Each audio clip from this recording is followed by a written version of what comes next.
Hello friends, and welcome back to MorganSnail Reads. I'm Morgan, and today we're going to be doing a book tag that was created by my friend Emily over at PossiblyLiterate, and this is called the Growin Up Book Tag, and it has to do with the various stages of life that we go through. I will link Emily's channel down below. Go check her out, she's fabulous. And without further ado, let's get started. Alrighty, so question number 1 is Preschool. Admit it, you're just in it for the pictures, which is a book whose illustrations you love. And for this, I couldn't choose just one, so I chose an anthology. This is The Complete Peter Rabbit by Beatrix Potter, but it has a lot more stories than just Peter Rabbit in it. And like, come on. Like, you can't touch this. I'm just in love.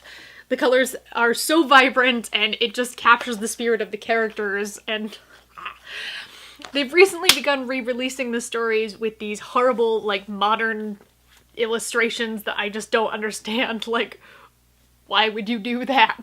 The pictures are part of the story, and just end rant. Next is Kindergarten / Nap Time, a book that puts you to sleep. And for this, I've selected Vasa in the Night by Sarah Porter.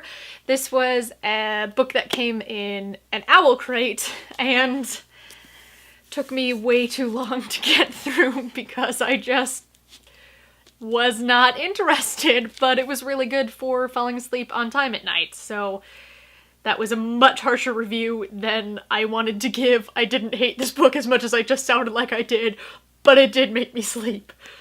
Whoopsies. Elementary School, Recess, and Playtime and Jungle Gyms. What's a book or series that's just so much fun? And for this, I chose Redwall by Brian Jacks. I might be saying that name wrong, feel free to correct me. I grew up with this series, and it's just remained one of my favorites. If you don't know what the series is, it's about, it's sort of like a medieval fantasy realm, but all the characters are different species of animals. They're a very varied series, and there are quite a few books. I don't even know how many off the top of my head, but this was another one of those series, like Lord of the Rings, that I would run around and pretend that I was living in the backyard for longer than I probably should have. If you haven't read it and you need just to pick me up and a really fun series, look into that. Next, we've got Middle School, the embarrassing years. And this question is, what is a book or series that you are embarrassed that you used to love? And for this, instead of the classic book or series answer, I'm actually just going to make a general statement about fan fiction. I used to write / read a lot of Harry Potter fan fiction back in the live journal days. My own fan fiction was told from the perspective of Draco Malfoy, and I started writing it probably around the time that Prisoner of Azkaban came out. And I recently found some of it, and it is art. I made Draco have all this inner turmoil, and it was just like a lot of him monologuing about how hard his life was, and I feel like I took all of my middle school angst and just imbued it into that poor lad, so neat. Next up, we've got High School, and this is all about stereotypes. Who is a character you initially wrote off as a trope / stereotype but grew to love? For this one, gotta go Harry Potter, gotta go Ron Weasley. And don't get me wrong, I've always loved Ron Weasley, but in the first probably 2 books, even though he was an active character and he did, you know, there's the chess scene, and he wasn't completely just a standby, but I had kind of written him off as this sort of just derpy foil to Harry Potter. But as the books grew, so did his character, and I love Ron Weasley so much. And to clarify, we're talking about book Ron Weasley, not the stereotype that he actually was in the films. God bless Rupert Grint, he did what he could. College! You're out on your own trying to strike it rich and find your own way. What is your favorite coming-of-age story?